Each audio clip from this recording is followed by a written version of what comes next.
¿Os acordáis de la siguiente imagen? Os lo voy a contar. Es un extraño ser corriendo por un camino.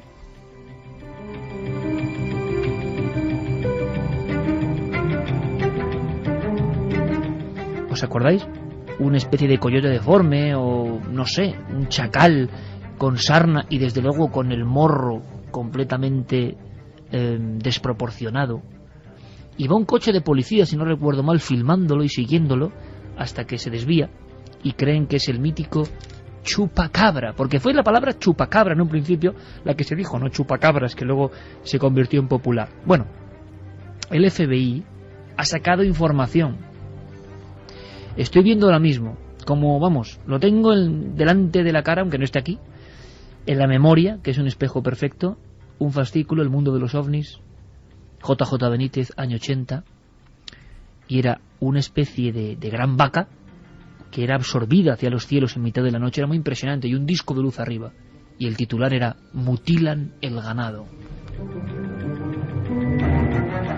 Y de mutilaciones de ganado parece que hablan los informes oficiales. Santi nos va a contar toda la verdad, toda la mentira, porque estamos comprobando.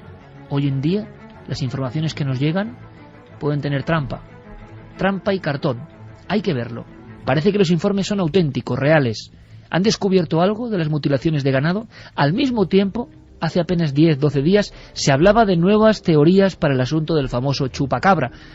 Animal o no animal, no lo sabremos nunca quizá, que atacaba a otros, gallinas, cabras, todo tipo de ganado, incluso perros, los absorbía y dejaba sus marcas. A veces también huellas extrañas, como de calcinación.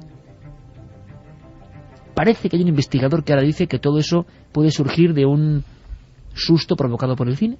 Sí, se llama Benjamin Radford, ha publicado un libro en el cual habla del chupacabras y cuenta su historia. Incluso dice que él ha viajado hasta Puerto Rico, en 1995 es donde se producen los primeros casos que hablan de ese ser. Un ser que caminaba sobre 4 patas, que a veces se levantaba, que parecía que tenía una espina o algo picudo en su casi columna como de vertebral, dinosaurio lo dibujaban, unos ¿no? grandes colmillos, y que dejaba a los animales sin gota de sangre cuando los atacaba. Pues bien, dice que la primera en hablar de ese chupacabras era una mujer que se llama Madeleine Tolentino y que incluso pudo hablar con ella. Hemos hablado con este investigador, con Benjamin Radford, y esto es lo que nos ha comentado. Viajé hasta Puerto Rico y pude hablar con gente cuya descripción principal era que la criatura podía tener entre 2 o 3 pies de altura, que se sostenía con 2 patas y que tenía cabeza en forma de alien y ojos de color rojo o negro. Y gracias a la investigación que hice para mi libro, pude dar con el testimonio original, la primera persona que dijo haberlo visto. Se trataba de Madeleine Tolentino, y todo ocurrió en agosto de 1995. Parece ser que vio a este monstruo en la película de ciencia ficción y de terror Especies, de 1995.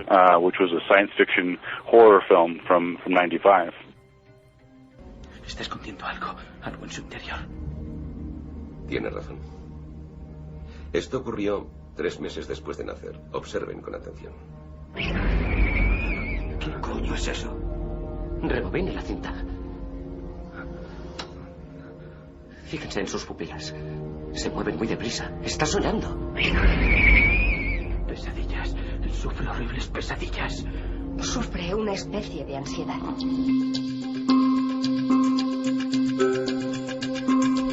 3:15 exactamente. Por lo tanto, este investigador cree que el impacto que produce la visión de esa película genera el mito del chupacabras. Claro, cree que esa primera mujer que habla de ese ser hacía pocos meses que había visto la película Especies y que tras ver un animal que corría pues cerca de su vivienda y producirse muertes de ganado en la zona, pues relacionó una cosa con otra y le pareció ver un ser como de los que salían en esta película, en Especies. Y ahí surge el arquetipo, el dibujo robot. Claro, la gran pregunta es ¿y qué pasa con tantas mutilaciones reales de ganado? ¿Qué pasa con los cortes perfectos, al parecer con cauterización, con quemadura? Yo he visto en algunos lugares montones de ovejas en Puente... no era Puente exactamente, era Valle de Tabladillo, en Segovia, acababa de atacar algo parecido a un lobo, dejaba un solo punzón. En España tuvimos esa especie de recidiva, ¿no?, de la presencia del chupacabras, que venía de un par de años antes. Pero es que antes de todo esto estaban los casos tremendos de mutilaciones de ganado. Esta misma semana, hace apenas 48 horas, ¿qué pasa con el FBI, Santi? Pues el FBI ha puesto en circulación en Internet un nuevo sitio, una nueva página web que se llama The Vault, la bóveda. Allí reúnen lo que podríamos denominar los auténticos expedientes X del FBI, información que mucha de ella es recientemente desclasificada, otra llevaba desclasificada mucho tiempo, pero está ahí aglutinada más de 2.000 documentos, y con la promesa de que habrá nuevas incorporaciones en el futuro, y que tiene una característica absolutamente valiosa para el investigador, que es que por primera vez muchos de estos documentos pues son algunos manuscritos, otros tienen acotaciones al margen. Por primera vez la herramienta de búsqueda que han puesto en esa página web permite buscar dentro de los documentos, aunque no estén escritos en formato digital, aunque sean simplemente digitalizaciones de letra manuscrita, etcétera, etcétera, con lo cual buscar determinados datos o determinados temas es muy fácil. Ahí nos encontramos cosas desde ovnis, se habla del caso Roswell, se habla de documentos como de los seguimientos que le hicieron a personajes como Marilyn Monroe, John Lennon, Elvis Presley. Los grandes clásicos. Efectivamente, se habla del 11S, hay centenares de documentos referidos a Mohamed Atta, por ejemplo, y sus actividades. ¿Y del chupacabras? Del chupacabras en concreto no, pero de las mutilaciones de ganado sí. Mucho de ese material yo lo tenía ya en mi poder, de hecho alguna vez lo pasé por el plató de Cuarto Milenio, pero el repaso es absolutamente maravilloso, porque esto sí que parece un capítulo de Expediente X, hasta con un protagonista, el agente Kenneth Rommel. El agente Kenneth Rommel es el encargado de visitar entre 1975 y 1979. O sea, un Mulder de verdad. Un Mulder de verdad, un agente del FBI que recorre los estados de Kansas, Nuevo México y Texas en busca de la solución a las mutilaciones de ganado.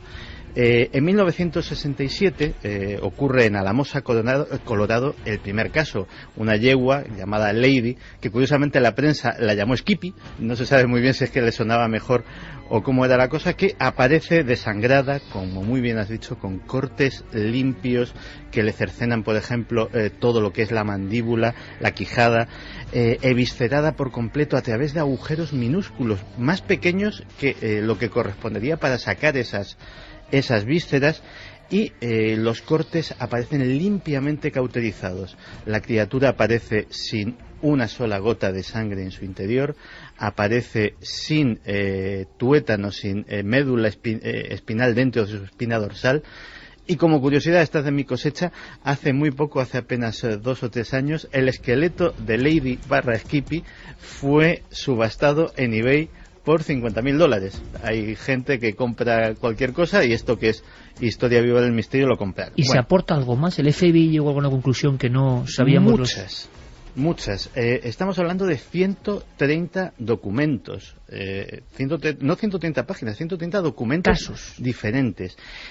Y lo primero, por ejemplo, que llama la atención de este periplo del agente Rommel y sus compañeros es que en Nebraska, en los años 70, encuentran un caso que tiene que ver claramente con prácticas de brujería. Es decir, la vaca, en este caso, estaba con características muy similares a las de otros animales, pero metida en un círculo ritual, con velas, con todo este tipo de cosas, y esa es una primera línea de investigación. Por ejemplo, sabemos que lo que más llama la atención a los agentes del FBI es que en muchos de estos casos, no en este en concreto, este es un caso puntual, ojo, pero en los otros les llama mucho la atención que desaparezcan órganos muy puntuales, órganos sexuales, orejas, ojos, pero automáticamente descartan el tema de carroñeros y predadores, porque hay cosas que parecen muy limpias. Por ejemplo, los corazones muchas veces han desaparecido, pero el pericardio está ahí, como si algo hubiese extraído el corazón, respetando esa membrana. Pero, y pone Santiago al contarlo ahora con su mano el aspecto de una garra, ¿no? Una sí. garra que se ha metido en el animal y ha sacado algo. Entonces, bueno, llama mucho la atención, por ejemplo, uno de los documentos en los cuales el FBI muestra preocupación porque, por ejemplo, se pueda tratar de un asesino en serie que se esté entrenando. Es decir, se ha dado...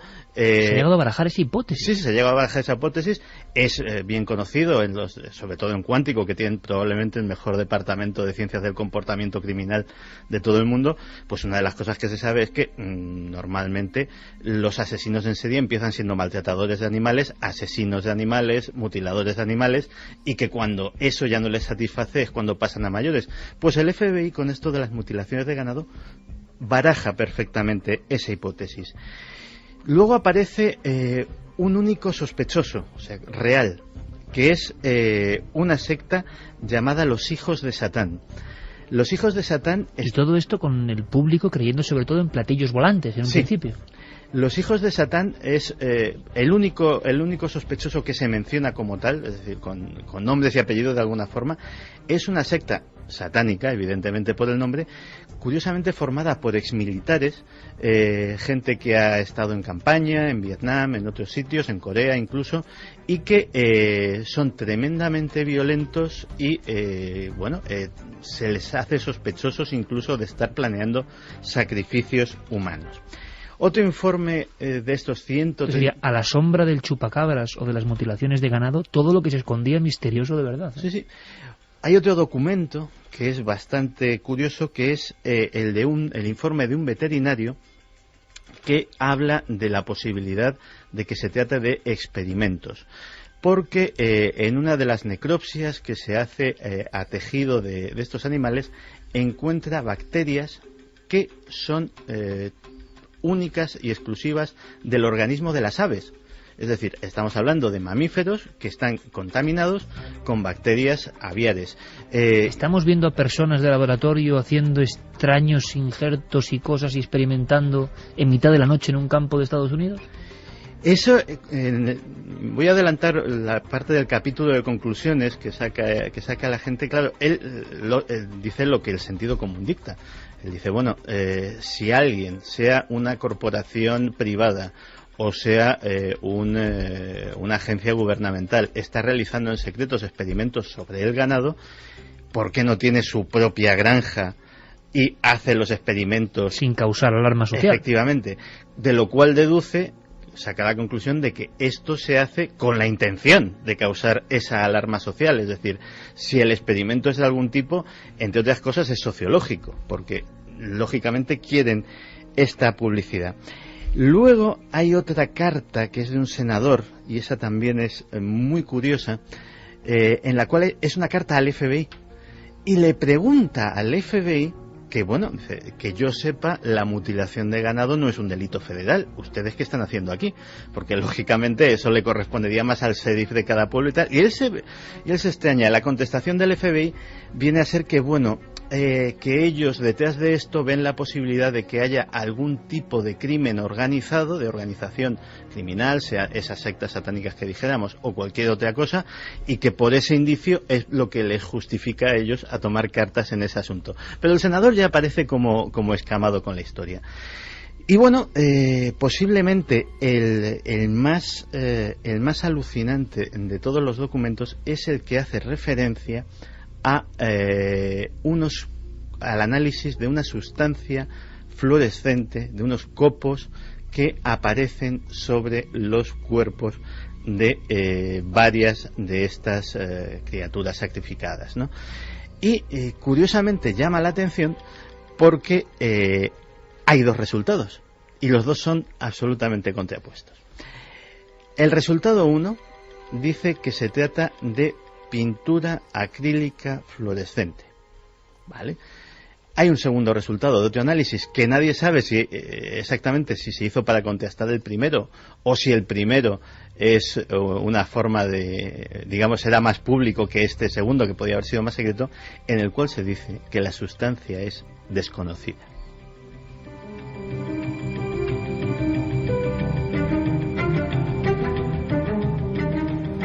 Acaba de ocurrir, informes del FBI, y en Milenio 3 el maestro Santiago Camacho, que ya está, como Wikileaks, anda flojo, hay que decirlo, ¿no? Es decir, que no produce, parece. Se ha desinflado. Sí, exactamente. El globo se ha pinchado un poco por lo que parece. Igual de repente viene un zambombazo tremendo de información. Pero de repente el FBI, en esta guerra por mostrar cosas, alucinante, nos deja estas perlas increíbles que solo Santi puede comentar como él sabe. ¿Qué es la sustancia fluorescente? Todo eso hay que verlo, Santi, ¿eh? Habrá que trasladarlo a imágenes y verlo cuanto antes y ver de nuevo los cortes, qué pasó.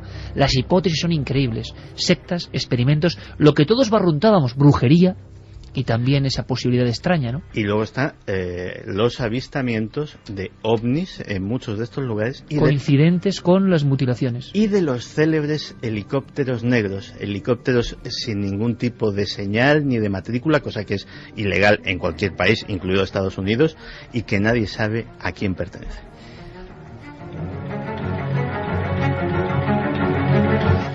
Desde luego las noticias van a dominar esta tercera hora de Milenio 3 porque han pasado muchas cosas, Santi. Nos ponemos ya con el dossier de mutilaciones de ganado, que yo creo que es impresionante, uno de los expedientes X.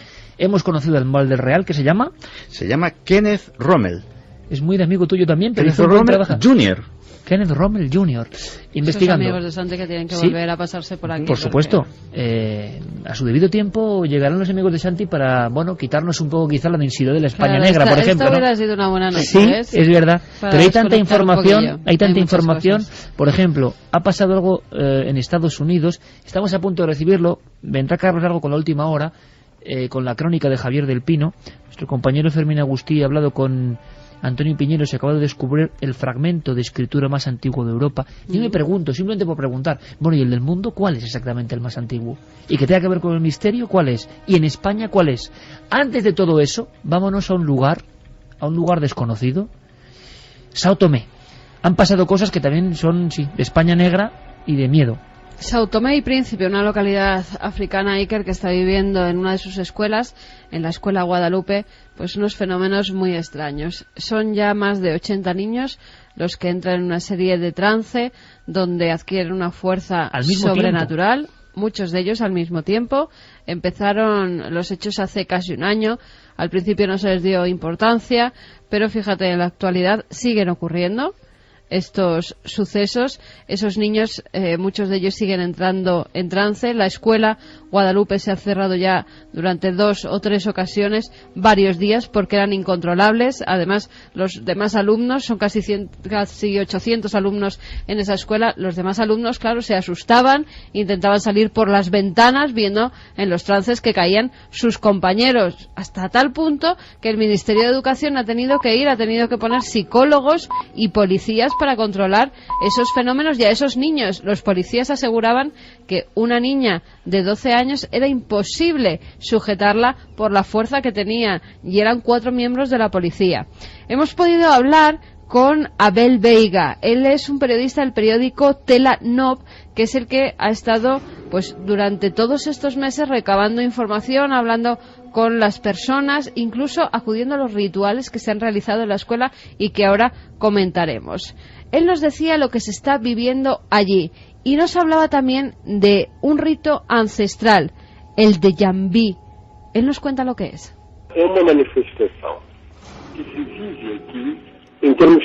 Es una manifestación que se vive aquí en términos tradicionales. En este tipo de ritual se expresan los espíritus y es lo que se conoce por jambís.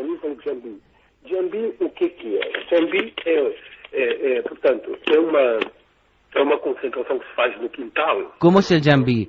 Es una concentración que se hace en un patio donde se pone una hoguera grande en el centro del mismo y alrededor de este fuego los participantes bailan la puita, que es un ritual importado, traído por los antiguos esclavos de Angola para trabajar en los campos de café y cacao en tiempos coloniales, y fueron ellos los que trajeron la puita.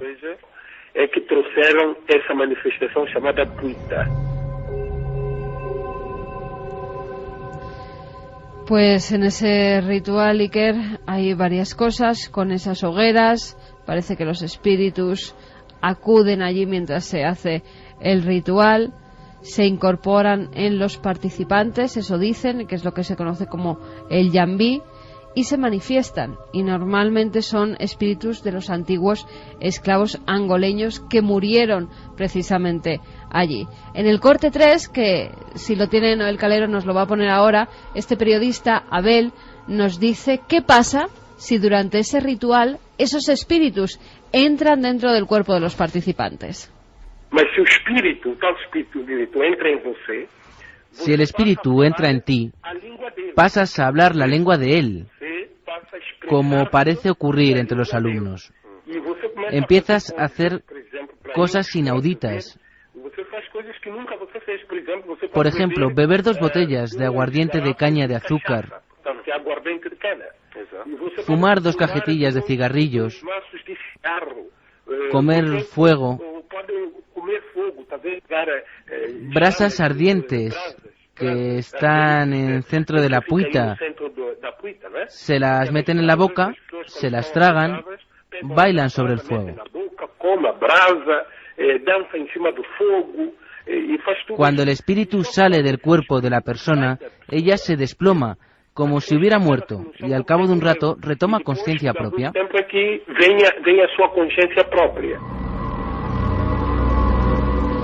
Bueno, los profesores aseguran que dentro del recinto escolar no se ha realizado este ritual, el de Yambí, que es imposible, que ellos tienen controlados en todo momento a los alumnos y que no saben qué es lo que causa pues esos terribles trances en los que caen los en toda niños. Regla en cuanto a lo que sería la cultura afroamericana, ¿no? El típico Africana, caso de posesión, porque hablando lenguas extrañas, con una fuerza descomunal, con una serie de espasmos que asustan a la gente.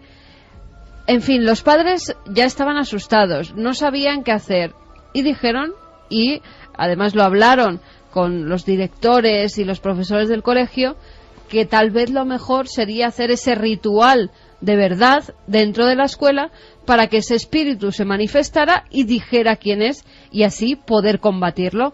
Esto era lo que nos relataba Abel. Recurrieron a nuestro método tradicional. Los padres acudieron al método tradicional. Ese método es el ritual llamado Yambí, es decir, la invocación de espíritus, para efectivamente poder dominar el espíritu que está atormentando a los alumnos de la escuela. Para ello se convocó a un curandero o hechicero tradicional, pero esa persona falleció durante el ritual. Na realização do Jambi acabou por falecer, acabou por morrer no acto cuando trepó también. Poseído por un espíritu, trepó por un poste de energía eléctrica situado en la misma escuela y allí arriba, en trance, murió electrocutado. Su cuerpo se desplomó y se reventó en el centro del patio de la misma escuela donde hacían el Jambi. Caiu, estatelou-se sem vida no centro do Jambi. Yo me estoy quedando boquiabierto. Estamos hablando de guerra de invocaciones. Totalmente. En un lugar del África de alguna forma profunda, ¿no? A nivel de terminología. Sao Tomé y Príncipe se llama. El hombre poseído sube hasta arriba del poste, se arroja y se revienta contra el suelo. Se arroja, no, se queda electrocutado. Bueno, claro. Es un poste de electricidad, se electrocuta y claro, del impacto de la electricidad cae directamente al patio y se revienta el cuerpo. Sube como cabalgado por el espíritu. Sí. Sube como poseído por un espíritu, porque sabía, todo el mundo lo sabe, que en un poste de electricidad es que te quedas pegado. Y él, al parecer, pues ese espíritu maligno se mete en él y le hace subir a ese poste para luego caer. Queremos saber más. Ya tantos los hechos que ocurren allí, no solamente los niños, sino esta muerte, que los padres, los directores de la escuela y los propios niños deciden recorrer 12 kilómetros en una manifestación hasta las puertas del Ministerio de Cultura para pedir que por favor construyan otro colegio porque es que no pueden acudir a las clases.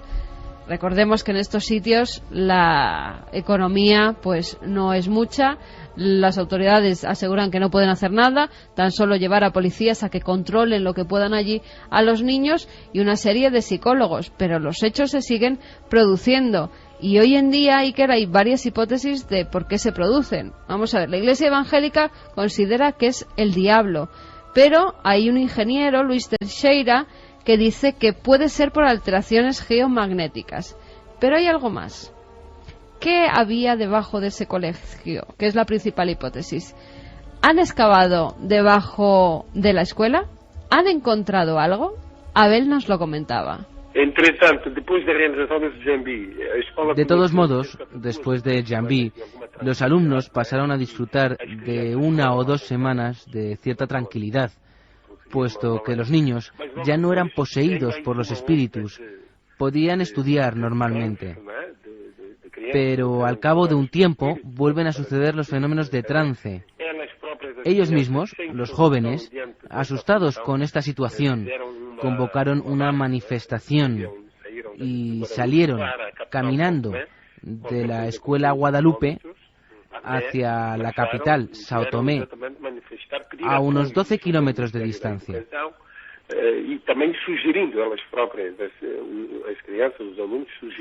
Llegaron delante del edificio del Ministerio de Educación para reivindicar la transferencia a otra escuela, a otro espacio donde pudieran seguir estudiando.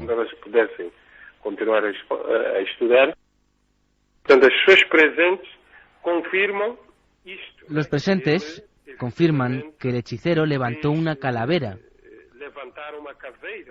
Retiró una calavera que estaba enterrada en el patio del colegio.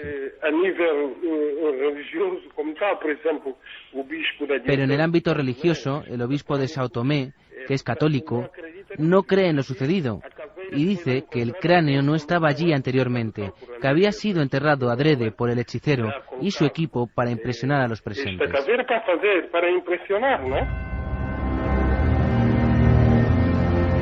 Pues habrá que seguir muy atentos a esta guerra de brujería africana en un colegio. Hay calaveras, hay un cementerio justo debajo, como se especula, no hay un cementerio, son magias que no pueden controlar entre brujos, de verdad hay espíritus que parecen pulular entre las aulas.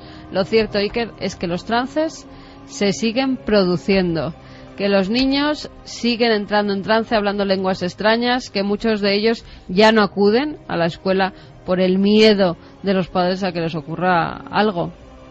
Seguiremos muy atentos a esta información absolutamente exclusiva que además los compañeros de la prensa implicados en el caso nos escribían, ¿verdad? De Telanón, hace un tiempo. Abel Veiga, de ese periódico hay que agradecérselo. Nuestro agradecimiento. Esta información, guerra de brujos, muertos, caídos, reventándose contra el suelo, auténticos cultos antiguos. Entra como una exhalación Carlos Largo. Buenas noches, compañero. Buenas noches, Iker. Porque acaba de pasar algo en Estados Unidos. La actualidad nos lleva y nos trae del África, de este lugar, de Sao Tomé, hasta a pocos kilómetros de Manhattan. Pues sí, a tan solo 70 kilómetros de Manhattan, esta misma semana han aparecido 3 cadáveres, 3 cuerpos de 3 mujeres. Se han identificado como 3 prostitutas. Y bueno, pues parece ser que ya la policía está pensando en un asesino en serie que está dedicando a matar precisamente a este tipo de mujeres. ¿Pero siguen apareciendo cuerpos? Sí, de hecho han aparecido 8 cadáveres en lo que lleva casi prácticamente desde diciembre de 2010, que aparecieron los 4 primeros cuerpos. Luego, poco tiempo después, apareció un cuerpo más y esta semana, como decíamos, 3 cadáveres. Todo se lleva desarrollando, fíjate qué curiosidad, tras la desaparición de una chica de 24 años en mayo de 2010, una prostituta también, curiosamente, de la misma página web que el resto de mujeres que han aparecido. Todo a través de la misma Una página web de citas que se llama Craigslist y que desaparece justamente cuando queda con un cliente. Y bueno, pues se empieza a seguir la pista de esta chica y no aparece por ningún lado. Se está investigando por varias zonas de playa de este área de Long Island, cerca de Manhattan, y no aparece ningún rastro de esta chica. Sin embargo, sí que han aparecido estos 8 cadáveres, como decíamos, 3 cadáveres en esta última semana. Y bueno, pues se empieza a pensar incluso que puede estar relacionado con un asesino en serie que conoce muy bien las técnicas de búsqueda de la policía, porque se dice que incluso el sospechoso puede tener un perfil vinculado a la policía o fuerzas de la ley. ¿Tenemos la crónica de Javier del Pino con toda la información? Sí, vamos a dar paso a nuestro compañero. La playa está a 75 kilómetros del bullicio de Manhattan. Es un lugar remoto, con casas aisladas y una carretera de acceso por la que solo pasan los propietarios. Ahora, un tramo largo de varios kilómetros está plagado de policías, acompañados de perros especializados en la localización de cadáveres.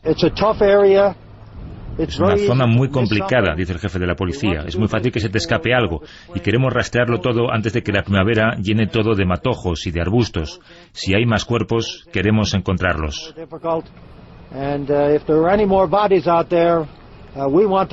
Todo empezó el pasado diciembre, cuando los restos de 4 mujeres aparecieron en Gilgo Beach, la playa Gilgo. Su descubrimiento no fue casual. Tras la desaparición de Shannon Gilbert, de 24 años, del vecino estado de Nueva Jersey, la policía comenzó a rastrear esta zona de Long Island, donde se vio a Gilbert por última vez en mayo de 2010. 6 meses más tarde, en ese mes de diciembre, los perros encontraron 4 cuerpos. Ninguno de los cadáveres resultó ser el de Gilbert, que continúa desaparecida. Hace unos días, un 5.º cuerpo aparecía en Oak Beach, a menos de 2 kilómetros de donde aparecieron los primeros, y esta misma semana se descubrían otros 3 cadáveres escondidos entre los matojos al norte de la carretera Ocean Parkway, que recorre la zona. La policía, que ha rastreado la zona varias veces, ha anunciado que entre los cadáveres sigue sin estar el de Gilbert. La policía sabe que estamos hablando de un asesino en serie. Todas las víctimas son mujeres, todas eran prostitutas, todas anunciaban sus servicios en Craigslist, un foro de oferta por Internet. En varias ocasiones, el asesino ha llamado a las familias de las mujeres a las que ha matado usando el teléfono móvil de las víctimas. En las llamadas insultaba a las víctimas por dedicarse a la prostitución. Dicen los familiares que sonaba como alguien aparentemente dedicado a erradicar la prostitución por la vía del asesinato, como decía este criminólogo. No es solo que exista un patrón de comportamiento, existe un ritual, y el ritual incluye matar a mujeres jóvenes. Los investigadores creen que el asesino conoce perfectamente las técnicas de la policía, ha hecho todas las llamadas de teléfono desde lugares multitudinarios para nunca ser reconocido ni localizado. En las últimas horas se ha sabido que hay un sospechoso al que la policía sigue de cerca, y ha trascendido también la sospecha de que el asesino pueda ser uno de ellos, un agente de policía.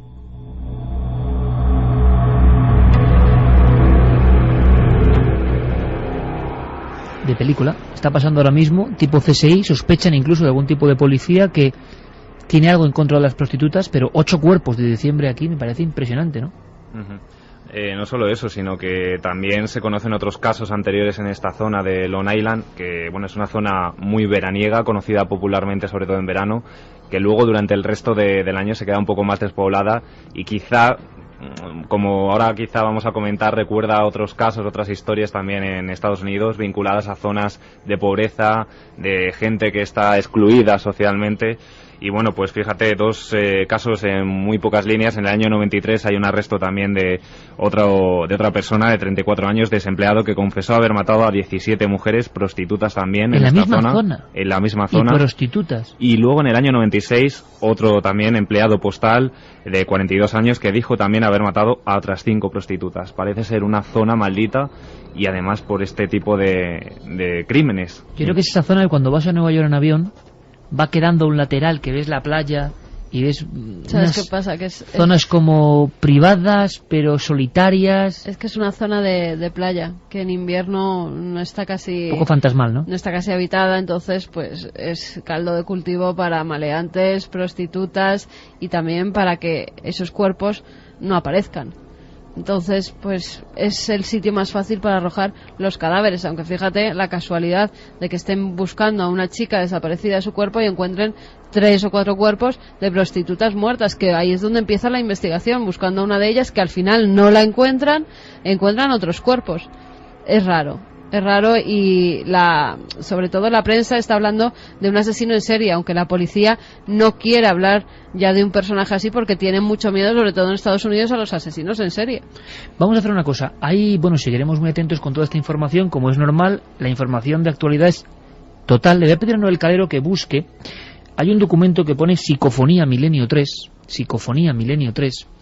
y es muy curioso porque muchísima gente nos ha remitido información, que por favor volvamos a revisar el programa que hicimos sobre el Cristo de Vera, porque en cierto momento todo el mundo, o gran parte, escuchaba una voz que decía un mensaje, ¿verdad, Carlos? ¿Te ha llegado mucha información de este tipo también? Hemos ido Fermín Agustí y Carlos han recogido ese minuto, hacia el minuto 17, si no me equivoco. Yo estoy hablando con el concejal de Cultura que acude hasta el Cristo decapitado por un rayo hace escasas fechas, en marzo, en Vera, y le pregunto, ¿y cómo está el Cristo? Y el hombre me responde, pues con cierta tristeza, ¿no? Decapitado. Y resulta que muchos oyentes oyeron que se colaba una voz, vamos a intentar identificarla, porque es nuestra obligación, que dice frío.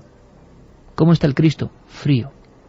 Antes de que él se ponga a hablar. Además se oye muy claramente, se oye con una voz muy suave y se oye justamente cuando tú preguntas. Bueno, una petición de los oyentes es desde luego algo que nos obliga a investigar. Hemos revisado el programa, hemos acudido al punto, incluso las personas que lo oyeron en directo, como la calidad de sonido es mucho más potente que por internet, lo percibieron al instante.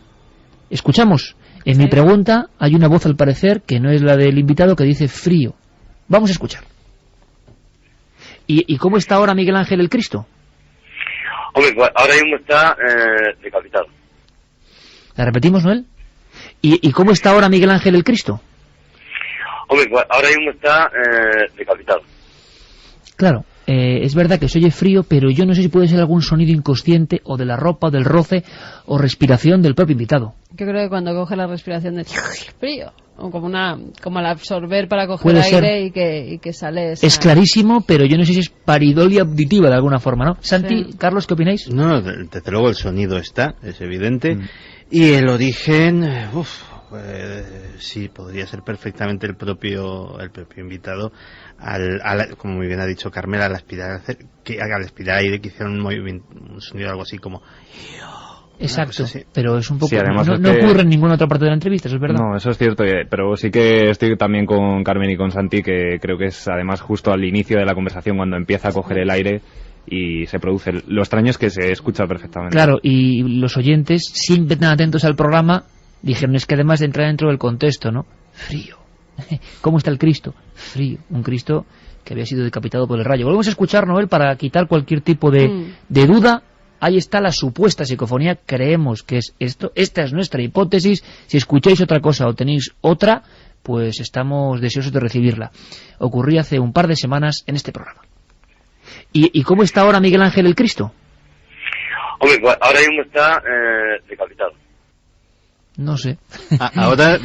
Ahora ya me parece otra cosa. Sí. ¿Qué te parece? Ahora ya no me parece lo de la aspiración, ni mucho menos, pero... Pues mira, que nos escriban y nos digan y nos cuenten. Pero sí que es verdad que... Repítela. ¿Otra vez? Sí. Venga, Noel. ¿Y cómo está ahora Miguel Ángel el Cristo? Hombre, pues ahora mismo está... Primero que hay una cosa que acabo de detectar, que es que justo en el corte antes hay como un trozo de esa voz más. ¿Lo habéis escuchado? No. Justo cuando se empieza... ¿Verdad? Una especie de... Sí. Igual tendremos que extraer más parte, no tan corta, pero yo me he dado cuenta, igual Noel también se ha dado cuenta, que justo al principio del corte, ese sonido o voz parece que está cortado, que dice algo ya antes. O sea, que no solo el frío aparece ahí, la voz frío, sino que justo al empezar el sonido, en cuanto lo ponga nuestro compañero, es como si hubiese un ramal, un retal todavía de ese sonido. Escuchamos. ¿Y cómo está ahora Miguel Ángel el Cristo? Hombre, pues ahora mismo está decapitado. O sea, como si eso fuese otra frase. Vamos a revisarlo, sí, es verdad. ¿vale? Vamos a revisarlo bien.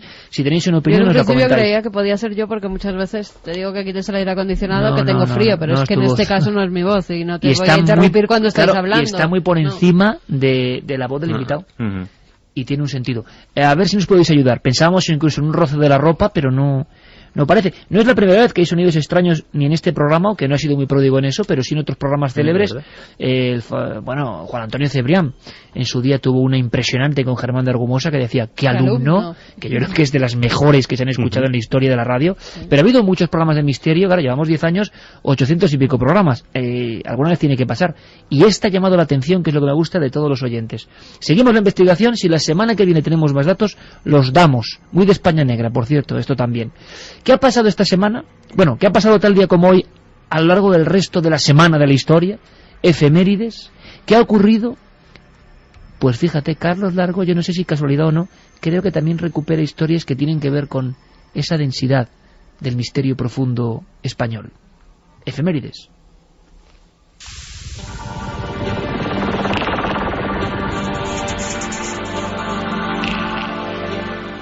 ...10 de abril de 1912... el Titanic, uno de los barcos de pasajeros más lujosos de la época, inicia su viaje hacia Nueva York. Pocos días después, se produce su fatal desenlace. El revestimiento de acero de casi 14 centímetros de grosor del Titanic y sus 3 millones de roblones no eran su única defensa. 4 de sus 16 compartimentos podían llenarse de agua simultáneamente, sin que el barco se hundiera. Pero está claro que esa noche algo falló. 10 de abril de 1953, se estrena en Estados Unidos uno de los clásicos del terror, Los crímenes del Museo de Cera. ¿Va a empezar de nuevo, quizá? Con la ayuda de mis alumnos, sí, señor. Estoy volviendo a construir mi exposición desde el principio. Ahora voy a darle al público lo que le gusta. Emociones, truculencia, horrores. Así todo el mundo cuando salga de aquí irá a contarle a sus amigos lo maravilloso que es morirse de miedo. 10 de abril de 1979, tiene lugar el trágico accidente del río Órbigo con un balance de 49 muertos, la mayor parte de ellos niños que pertenecían al Colegio Vistalegre de Vigo.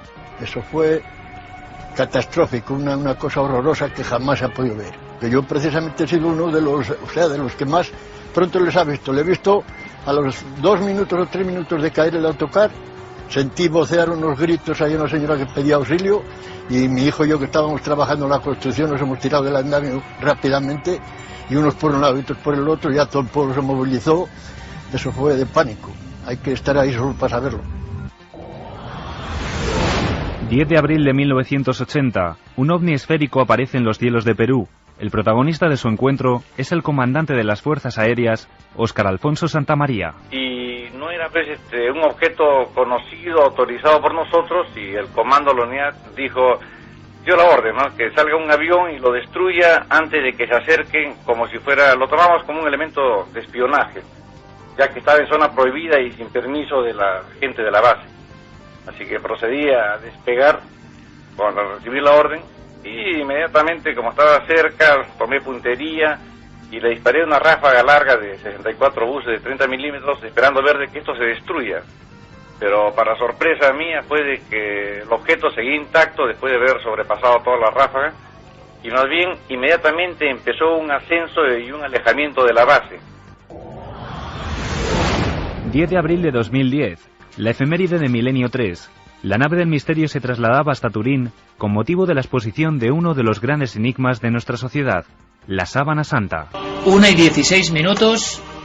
Estamos aquí en Turín desde el hotel Golden Palace. Golden Palace, con un sinfín de cables, de micrófonos, de instalación. Milagroso que ahora mismo estemos hablando a todos vosotros, y de verdad son días de emociones que se pueden comprobar prácticamente en ese primer corte. Hemos asistido a algo importante, una reliquia difícil de describir, una reliquia que sigue impresionando, y estamos aquí en esta habitación dominando la ciudad de Turín, donde se ha expuesto la Sábana Santa, que supuestamente hasta el año 2025 no iba a poder ser vista, y nosotros hemos tenido esa oportunidad. Y Noel, venga, vámonos con un poquito de alegría. Uno de nuestros himnos milenarios por excelencia, y se lo dedicamos a toda esa gente que está pasando un mal momento. Estamos viendo momentos muy apretados en general en el país, muy apretados. Sí, a ver si salimos ya de esta. Sí, hay mucha gente que lo pasa mal y la radio es compañía, y yo creo que debemos mandarle esa fuerza a tanta gente que nos sigue, que está con nosotros. Yo me he quedado muy impresionado con cómo está creciendo, por ejemplo, el nivel de audición por internet en otras partes del mundo. Esto es increíble, todo nuestro apoyo. Y Santi, ¿tú vas a ir a ver el Circo del Sol o no? Claro, no me lo voy a perder. Porque de verdad, me parezco, me van a decir, oye, ¿te dan algo a ti? No, yo solo tengo la pulsera, mi pulsera de Barekai, y claro, ayer me di cuenta, iba yo con mi padre, bueno, íbamos todos juntos, pero mi padre iba buscando una pulsera, porque a mí me da suerte, y resulta que ya no existe, no es muy difícil, entonces se va a convertir en un objeto de culto. No, solo la hacen para algunos espectáculos como Barekai, para otros, como Corteo, que es el que ahora se está realizando en Madrid, pues hay otras cosas, pero justo las pulseras tuyas de la suerte pues no las pues tienen. Fíjate, yo así me que quedé cuídala asombrado. y no la pierdas, que ya has perdido una. He perdido varias. Por eso. Mañana nuestra nave se convierte en televisión, como cada domingo, y os contaremos muchas historias, algunas apasionantes, yo creo que todas. Una que tiene que ver con lo de hoy, en Estados Unidos, la historia de Torso, que realmente es para poner los pelos de punta, pero siempre con investigación, con información, con búsqueda, con curiosidad. Alternativa 3 era un episodio más, un capítulo de una serie de mucho prestigio en Inglaterra que se llamaba Informe Científico. Medianoche. En que ya las pantallas de televisión están reflejando un punto luminoso. Las psicofonías son grabaciones paranormales en cinta magnetofónica. Los archivos aproximadamente 3.000 casos de encuentros con los humanoides. Esta noche, mágica, La Cruz del Diablo, de Gustavo Adolfo Bécquer. Que el metal se está fundiendo y dice que pronto se convertirá en algo así como plástico. Concretamente esta cuchara que tengo en la mano es nueva totalmente. El túnel del... Mi madre llevó a Carl a la biblioteca pública de Nueva York porque él quería aprender lo que eran las estrellas. Debía tener 7 u 8 años cuando se acercó a una bibliotecaria y le preguntó si le podía encontrar un libro sobre estrellas. Ella le dijo: claro, hijo, un minuto, ahora vengo. Y apareció con un libro sobre Clark Gable, Greta Garbo, estrellas de Hollywood. ¿Ha adivinado, Carmen, alguien? Pues sí, Daniel, por ejemplo, y Jaime también nos decían, impresionante locución, encima con la música de Cosmos, me ha puesto los pelos de punta. Desde Valencia, Juan Carlos daba el nombre, Carl Sagan.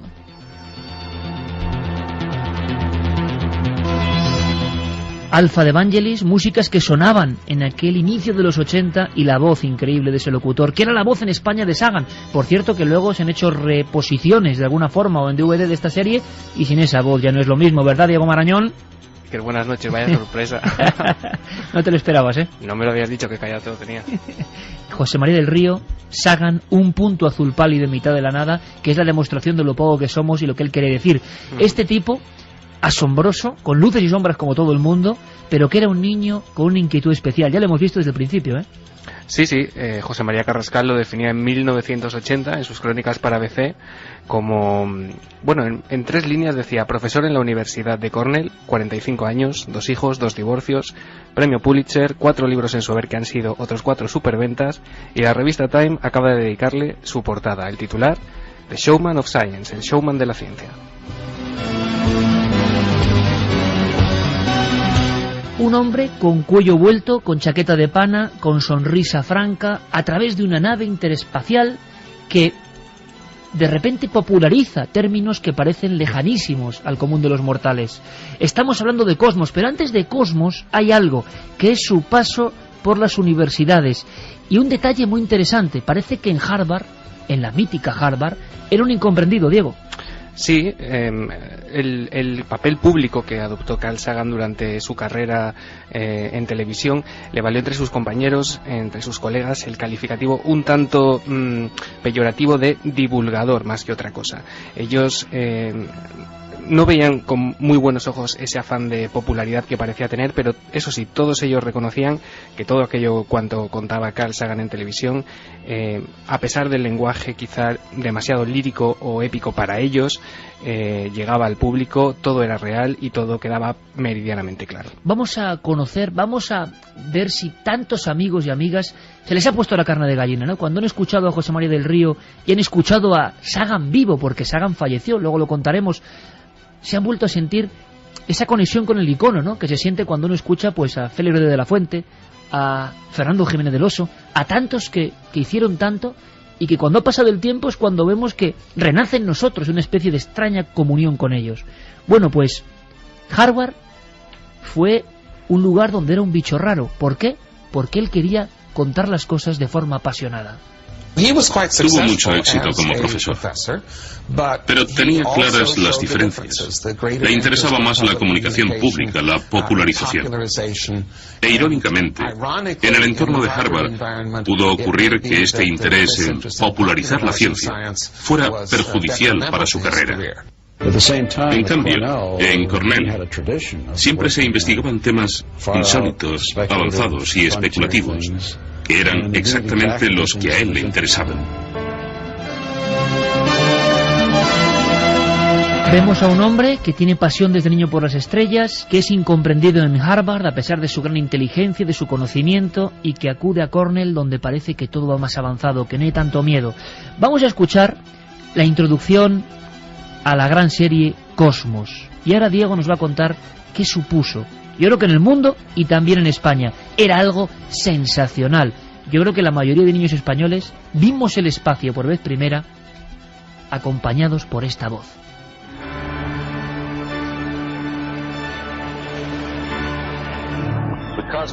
El cosmos está constituido por todo lo que es, lo que ha sido o lo que será.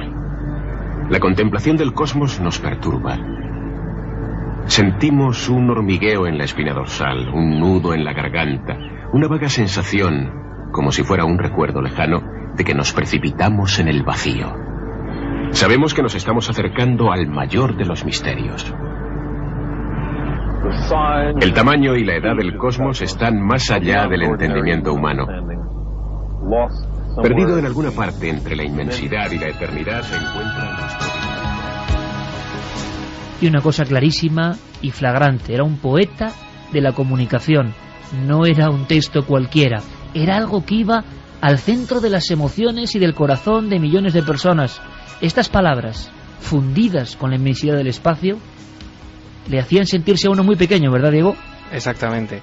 Esos eran los primeros minutos de la serie Cosmos, del primer capítulo. Cosmos se rodó en los años 78 y 79, se estrenó en 1980 en Estados Unidos, se ha emitido en 60 países, ha sido vista por más de 500 millones de personas, con un presupuesto por aquel entonces bastante considerable, de casi 8 millones y medio de dólares, hablamos de hace más de 30 años, inspirada en unos documentales que se habían emitido previamente en la BBC. Fue una coproducción de los Estados Unidos, Reino Unido y lo que era entonces la República Federal de Alemania. En España llegó a Televisión Española justo después del telediario, el jueves 15 de julio de 1982. Compartía parrilla con series como Ramón y Cajal y, como hemos dicho, la voz en castellano era la de José María del Río. Hay un dato curioso, Iker, y es que en los estudios de doblaje donde se dobló Cosmos se cuenta que nunca se habían encontrado con una producción de tal calidad, de estas características, y que hicieron algo que no se solía hacer en otras producciones, que es contar con un asesor técnico que ayudase al traductor de la serie. El mejor que dieron fue un sacerdote jesuita, por cierto. Y con Cosmos aventuras, y no dejaron, por ejemplo, los misterios o los ovnis de lado, y vamos a hablar ahora de eso, pero quizá la aventura más llena de locura, la aventura más digna de un Cristóbal Colón, fue la de mandar un disco de oro a las estrellas. Un disco de oro con un mensaje para los extraterrestres. Sí, señor. Sagan concibió la idea de enviar eso, lo que tú acabas de decir, un mensaje inalterable de alguna manera al espacio exterior, que solo pudiera ser entendido por una eventual o posible civilización extraterrestre. Lo hizo en una placa de oro, en primer lugar, que se colocó en la sonda Pioneer, y posteriormente en un par de discos de oro que diseñó él mismo y su tercera mujer, también co-guionista de Cosmos, por cierto, que se insertaron en las sondas Voyager. Todo esto lo contaba en la serie. Tal vez en el futuro esas naves sean interceptadas por seres de una civilización extraterrestre. Aunque una máquina por sí sola no puede decir mucho de sus fabricantes. De manera que cada una lleva un disco de oro con las ondas cerebrales de una mujer de la Tierra y una antología musical de nuestro planeta, incluyendo saludos en 60 idiomas y sonidos de ballenas. En la funda del disco están las instrucciones para escuchar los sonidos y ver las fotos adjuntas que forman el álbum familiar de un mundo lejano.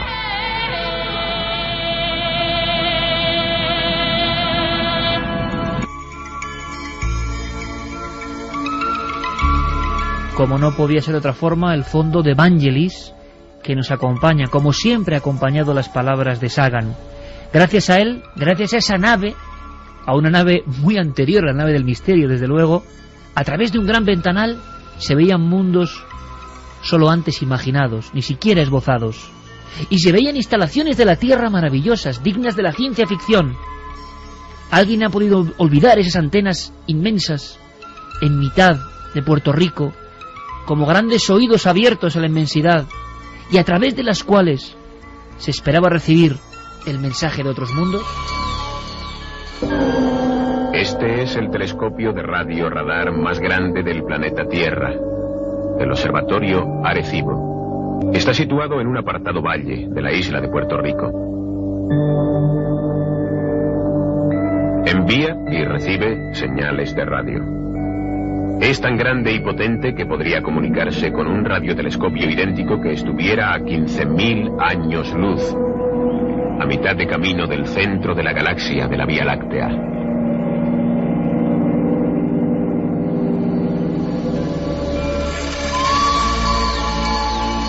Lo curioso de Sagan, y quizá el secreto de su éxito, aparte de la pasión y de querer ser lo que era, es que conjuntaba perfectamente las palabras, el ritmo de lo científico y lo divulgativo, acudiendo al heroico y, cuidado, no quedándose en lo tecnológico.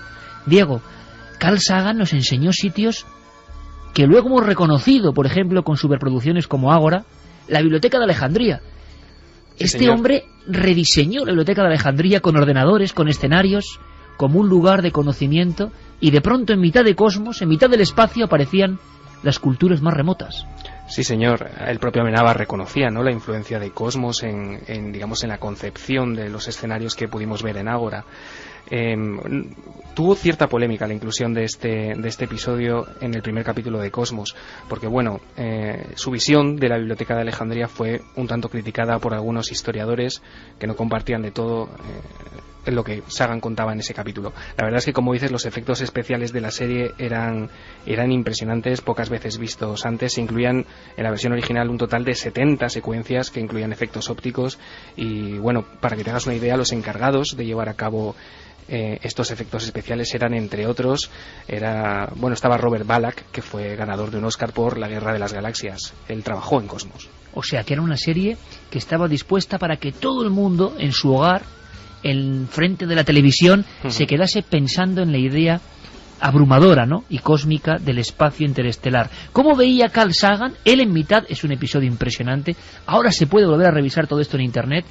Y yo os pido, y pido a los amigos que nos escuchen, por favor, os lo voy a preguntar luego a vosotros, el recuerdo, ¿no?, el flashazo de esta gran serie que de repente nos ponía los ojos en lo sideral. ¿Cómo veía Carl Sagan la Biblioteca de Alejandría? Pues no podía ser de otra forma, de una manera épica, heroica. Y yo ahora, sinceramente, reescuchando las palabras, veo tal poesía en cada frase que me empequeñezco y me sorprende. Carl Sagan, Biblioteca de Alejandría. Si pudiera regresar en el tiempo, este es el lugar que yo visitaría. La Biblioteca de Alejandría en su apogeo, hace 2000 años. Aquí, realmente, comenzó la aventura intelectual que nos ha conducido al espacio. Fue el primer verdadero instituto de investigación del mundo. ¿Y qué es lo que estudiaban? Estudiaban todo, el cosmos entero. Cosmos es una palabra griega que significa orden del universo. Y ahí teníamos al señor Carl Sagan, que también se ocupó, cómo no, de un tema que era vital, de suma importancia en aquella época, principios de los 80, final de los 70, los ovnis en Cosmos. Diego. Sí, porque Sagan estaba convencido de la existencia de vida extraterrestre.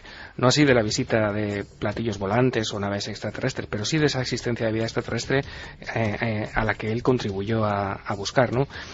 Como dijimos antes, logró que las sondas Pioneer llevasen hacia Júpiter una placa con un mensaje de amistad interplanetaria.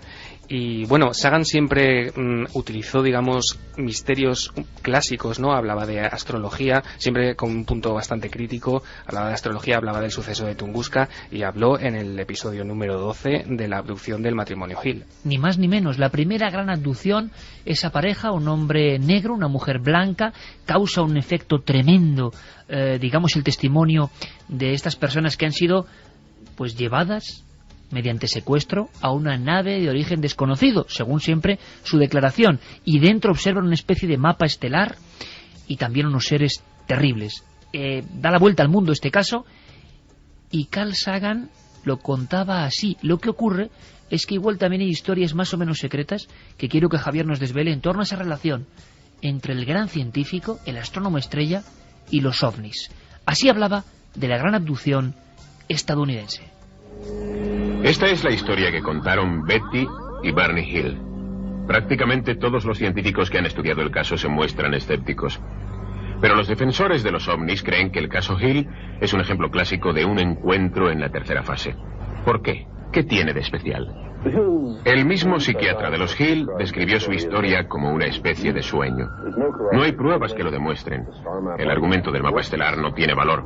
Y sin embargo, este es uno de los casos mejor atestiguados de encuentros con ovnis. Las declaraciones extraordinarias no están respaldadas por pruebas extraordinarias. Javier, compañero, ¿hay algo que tengamos que saber de la tramoya de este gran divulgador y su relación un poco espinosa con el asunto ovni? Bueno, quizá conviene saber que muchos años antes de que Carl Sagan escribiera los guiones de esta magnífica serie de Cosmos, que se estrena en 1977, él ya estaba interesado e implicado en estas cuestiones. Conoció, por ejemplo, y fue amigo a partir del año 64-65 de Jacques Vallée, uno de los grandes astrofísicos y también de los científicos que se han ocupado en un momento u otro con intensidad del tema ovni. Y en 1969 él coordinó una serie de conferencias dentro de la Asociación Americana para el Avance de la Ciencia sobre el tema ovni, a la que asistieron, entre otros, Joseph Allen Hynek, que es un poco el padre de la ufología moderna, asesor del proyecto Libro Azul de la Fuerza Aérea de los Estados Unidos para investigar las apariciones de objetos no identificados en territorio americano, o por ejemplo James McDonald, que fue profesor en el Instituto de Física Atmosférica de la Universidad de Arizona en Tucson y uno de los grandes defensores de esta cuestión de los ovnis y de la realidad del fenómeno ovni. En aquellas reuniones hubo pros y contras. Sagan intentó estar un poco en el justo fiel de la balanza y finalmente recopiló todo aquel mare magnum, digamos, de conclusiones y de aspectos científicos sobre la problemática de los no identificados en un libro que yo le tengo especial aprecio y que guardo desde hace muchos años en mi biblioteca personal, que no está traducido al español y que se titula Los ovnis, un debate científico. Sagan hizo un libro sobre ovnis. Sí, él fue el que juntó todas aquellas conferencias y le hizo un prólogo y comentarios a lo largo de toda la obra y lo publicó en 1972, es decir, estamos hablando de 5 años antes de que él se hiciera mundialmente famoso con su serie. Sagan hizo muchísimas cosas, Diego, pero tenía la esperanza de encontrar un mundo para salvar de la autodestrucción al planeta Tierra.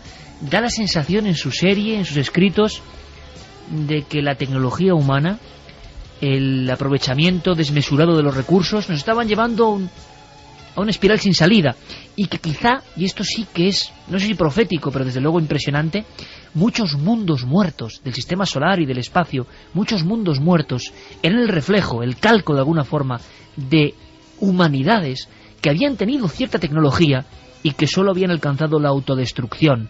Ese final un tanto tremendo en uno de los últimos capítulos de la serie hace reflexionar al escucharlo 30 años después, ¿eh?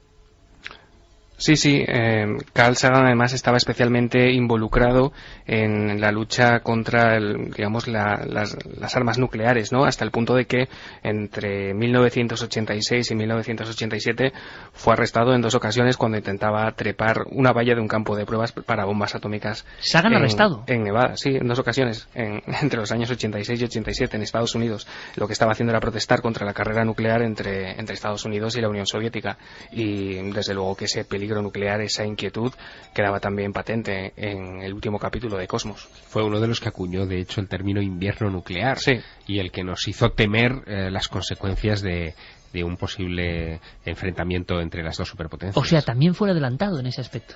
Absolutamente, y en otros muchos aspectos. Por ejemplo, el tema del cambio climático, que ahora está muy de moda y que todo el mundo utiliza esa terminología.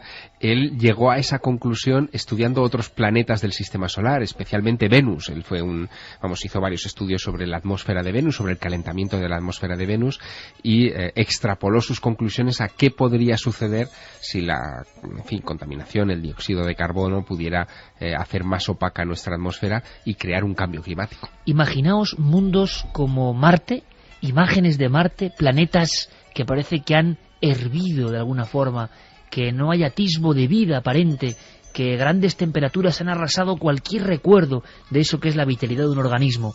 Y Sagan, sobre esas imágenes, estamos hablando del año 80, 82 en España, con el impacto que esto producía, con esta voz de Del Río, hablaba de, claro, yo repito, esa especie de poesía, una poesía, en este caso, con cierta esperanza, pero también apocalíptica, con imágenes del cosmos en mitad de la negrura, con imágenes de los planetas flotando, todo adquiría, no sé, algo, una especie de pátina que se nos colaba dentro, a chicos y a mayores. Comprobadlo, cerrad los ojos si es posible. La nave viajaba y en esos mundos muertos se componía la siguiente sinfonía de palabras. En un sueño que tuve una vez, me imaginé a mí mismo buscando otras civilizaciones en el cosmos. Entre 100.000 millones de galaxias y miles de millones de estrellas, la vida y la inteligencia han tenido que surgir en muchos mundos. Muchos mundos son estériles y desolados. En ellos, la vida nunca apareció, o quizá fue extinguida por alguna catástrofe cósmica. Puede que existan mundos llenos de vida, pero que todavía no han evolucionado hasta la inteligencia y la alta tecnología. Es probable que haya civilizaciones que alcancen tecnología y que la usen rápidamente para autodestruirse. Y quizá también existan seres que aprenden a vivir con su tecnología y consigo mismos, seres que perduran y se convierten en ciudadanos del cosmos.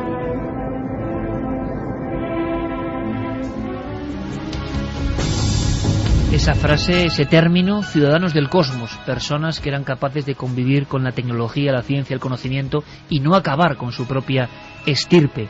Estamos hablando de una serie que sale a la luz pública internacional en plena Guerra Fría, queriendo demostrar, como decía antes el monólogo que hemos regrabado de alguna forma, a todo el mundo que éramos muy pequeños para andar enfrascados en batallas, una simple mota de polvo suspendida por un rayo de sol.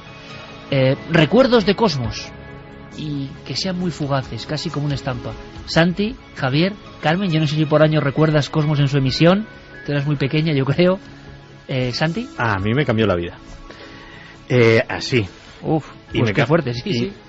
Y me cambió la vida, fíjate, un capítulo. El poder de una serie de televisión, también es bonito verlo, ¿eh? El capítulo 9, fíjate, en el que se describe el ciclo de vida de una estrella.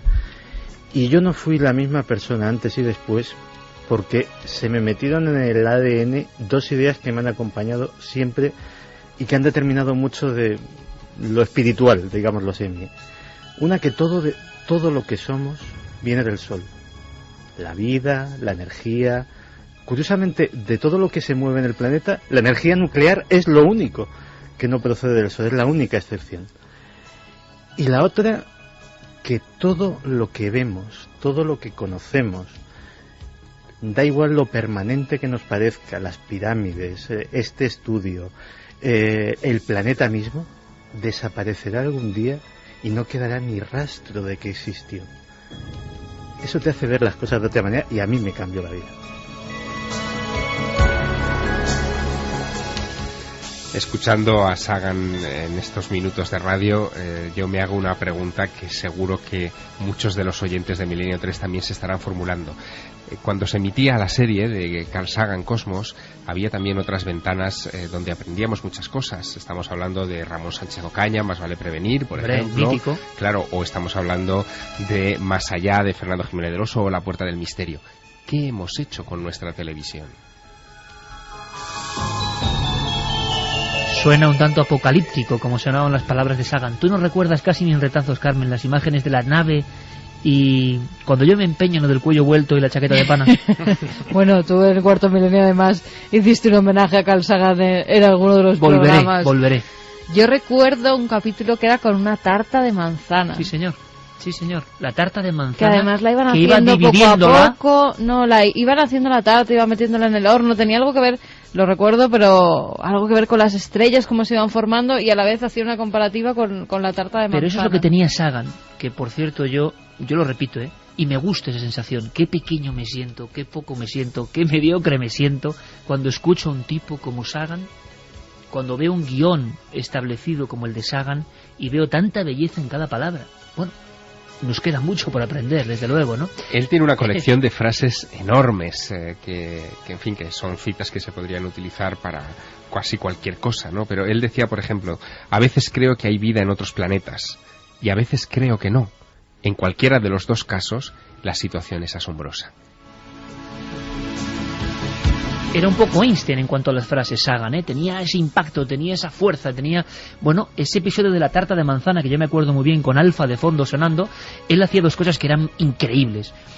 Para explicar el tamaño de un átomo, cogía la tarta de manzana y decía, habría que partirlo 100 veces por sí misma. Tú decías, bueno, no es tan pequeño el átomo, por tanto, este pedazo de tarta 100 veces. No, por la mitad, por su mitad, por su mitad. Claro, al séptimo corte ya no había nada y había que seguir cortando hasta 100 veces. O luego cogía un folio, como este, lo ponía así delante de la cámara y decía, en el canto de este folio hay 100.000 átomos en línea.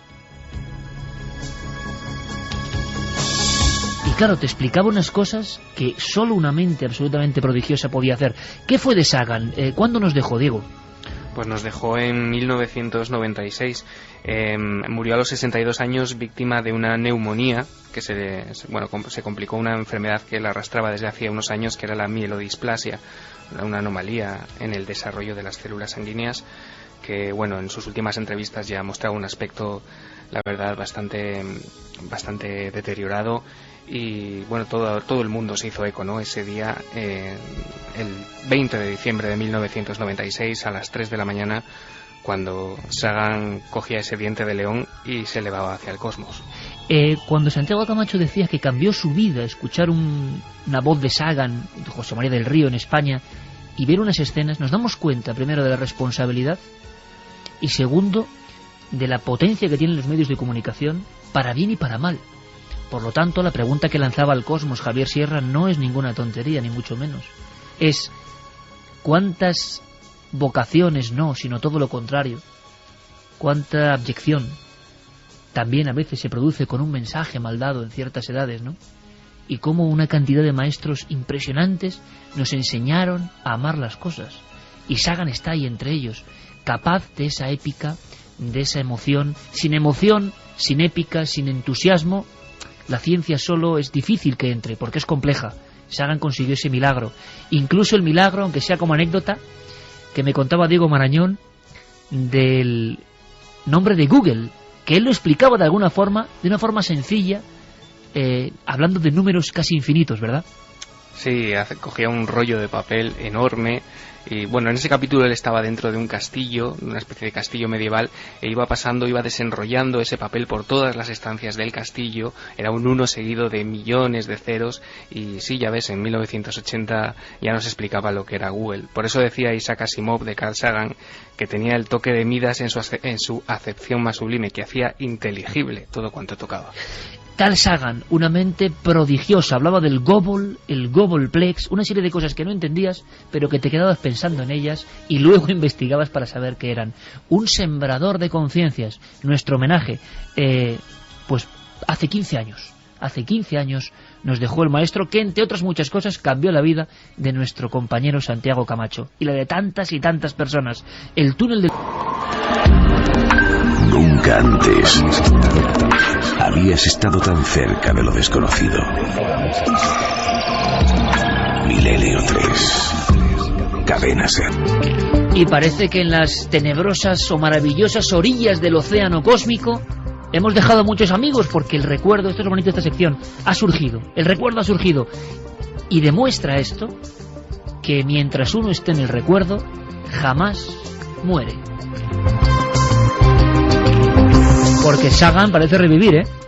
Pues parece que sí, que revive la mente de nuestros oyentes. Miguel desde Alicante nos decía, si queremos hacer una tarta de manzana desde la nada, antes tenemos que crear el universo. Quizás sea la mejor frase de Cosmos. Mira, también se acordaba del capítulo de la tarta. Buenas madrugadas, sería maravilloso que hubiera más personas como Sagan, capaz de hacernos ver nuestra inmensa pequeñez y poder albergar, y ahí se nos ha cortado el mensaje. Alberto nos decía, yo la vi en el instituto, en astronomía, muy buena, genial. La vida de Carl Sagan también para estudiar y comentar, seguro que tenía muchas cosas que contar. Javi decía hace 30 años, y no pierde vigencia lo que explica Carl Sagan, inolvidable con la voz de José María del Río. Hace poco pude coleccionar la serie con un periódico, saludos a todo el equipo milenario. Manuel dice, es maravilloso que recuerden Cosmos, magnífica serie, un recuerdo y un homenaje que se agradece, saludos milenarios. Todos estos datos sobre la serie Cosmos están muy bien, pero la edición en DVD nos dice tiene cambiada la voz. Y es... Nos lo comentaba Germán desde no Las es Palmas. Cosmos, yo lo siento, pero no es Cosmos. Javier Almenar decía, yo tenía 13 años y me quedaba embobado viéndolo con ese fondo cósmico detrás. José Granado, escuchar de nuevo la voz de Carl Sagan me pone la piel de gallina. Yo era un adolescente cuando emitieron la serie y la veía con fascinación, escuchando las palabras mágicas de aquel hombre. Dani dice que él tenía 19 años y Carl Sagan ha sido uno de sus referentes. Desde que mi padre me mostró esta serie se despertó en mí la conciencia y la idea de lo que somos en verdad. Muchas gracias por hacerme recordarla. ¿Y qué tendrá también la radio? ¿Qué pasa? Volver a poner una voz y que surgen tantos amigos, ese recuerdo, esa veneración, ese agradecimiento. Y da igual, porque luego hay gente que se queda, imagino, en el detalle, que si Sagan pensaba una cosa. Ante una grandeza de este tipo, pues uno ve a los iconos de la tele. ¿Qué tenían para sembrar esa cantidad de elementos positivos, sobre todo, en tantas personas, ¿no? Y se ve que Sagan, ¿cómo va a estar muerto hace 15 años? Si tanta gente lo recuerda y tanta gente se emociona solo con escuchar la voz de quien ponía su voz en España. Algo pasa. Es como si las grandes obras audiovisuales dejaran algo. Oye, yo creo, ojalá, aspiramos a eso. En un futuro, cuando ya no estemos nosotros, que alguien hable de nosotros en otros túneles del tiempo y muchos amigos escriban, ¿no? Diciendo, yo me acuerdo de aquella misión. Y este será el corte de audio que pondrán en esa emisión dentro de 30 años.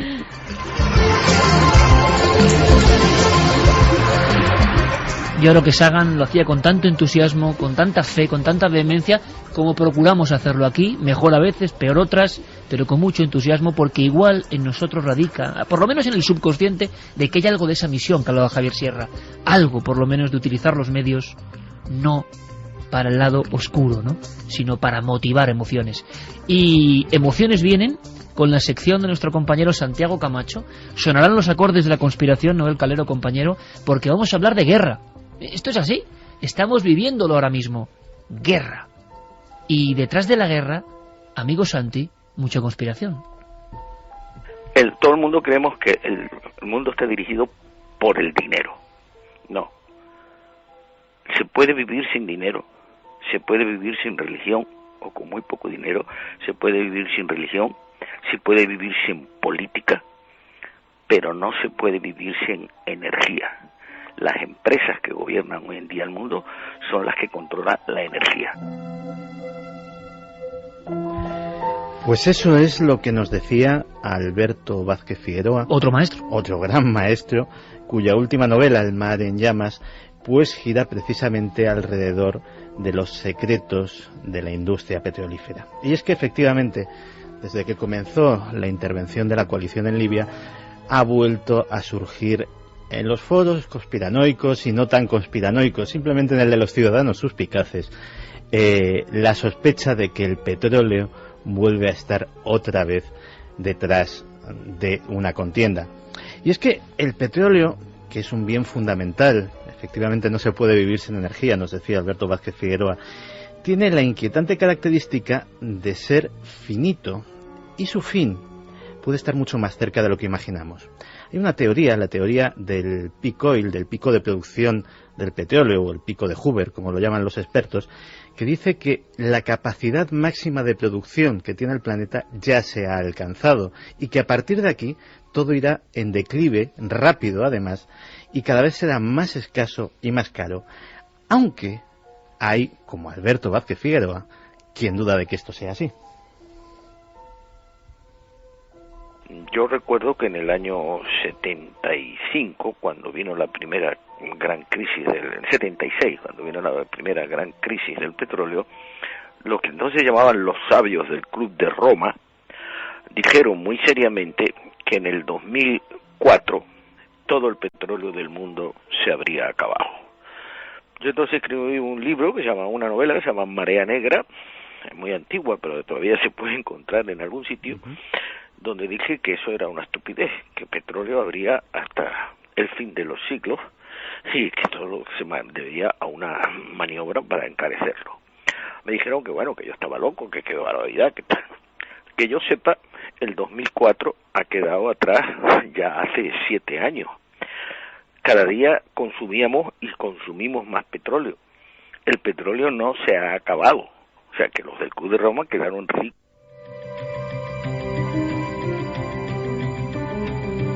Pues sí, los del Club de Roma parece ser que quedaron en bastante mal lugar.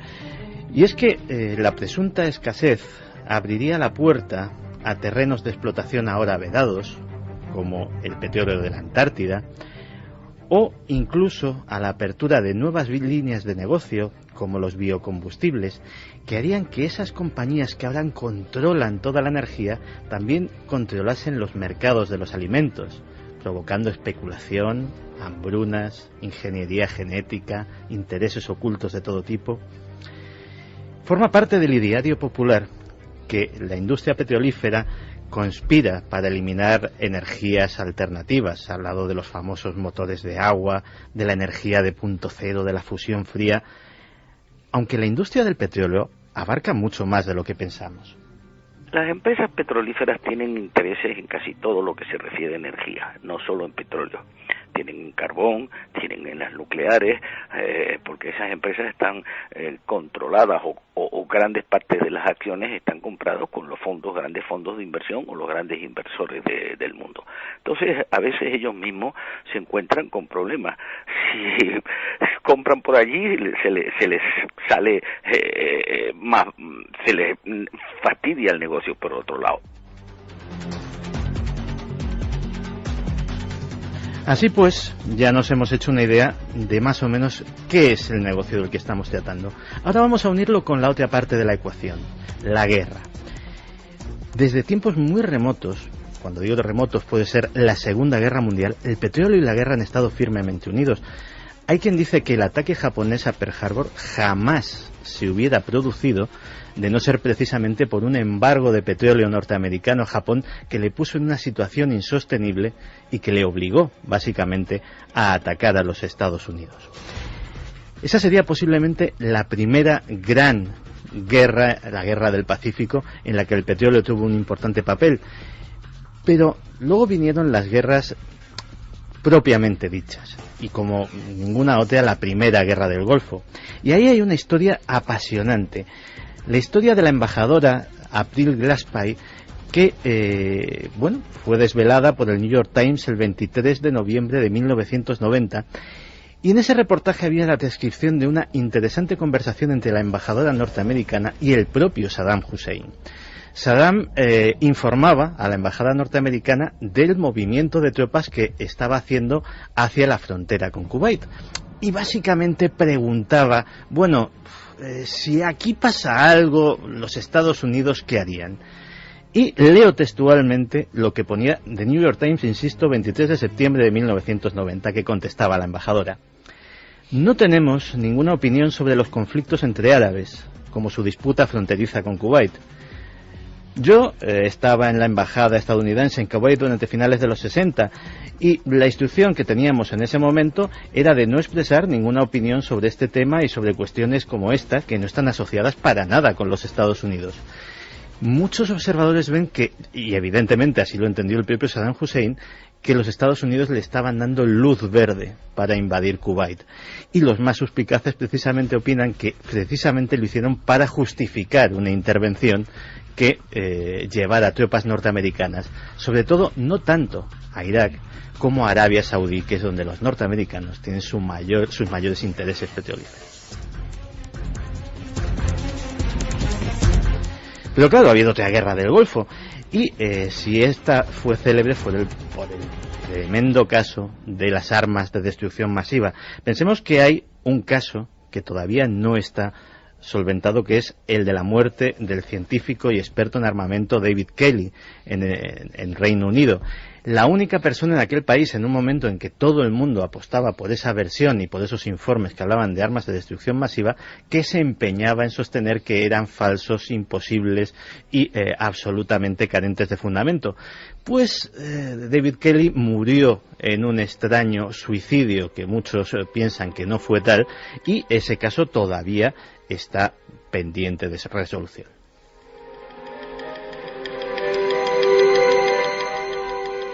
Y terminando el rápido repaso, llegamos a nuestros días y nos encontramos con esta serie de revueltas populares que está habiendo en diversos lugares del mundo árabe, y que muchos están asociando también a este tipo de manipulaciones.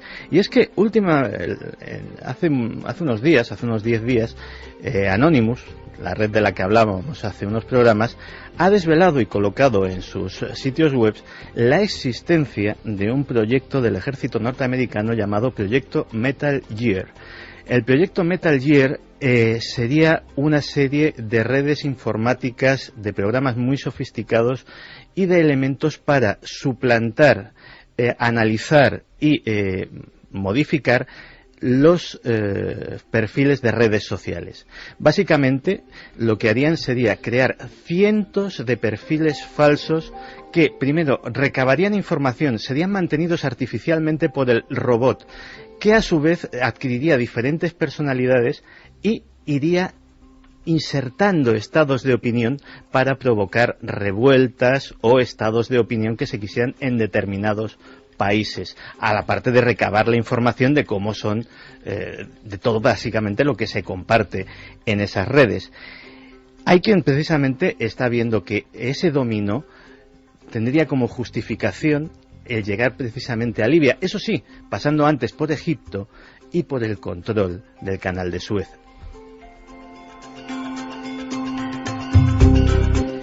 Y el último capítulo es el que se está escribiendo, Libia.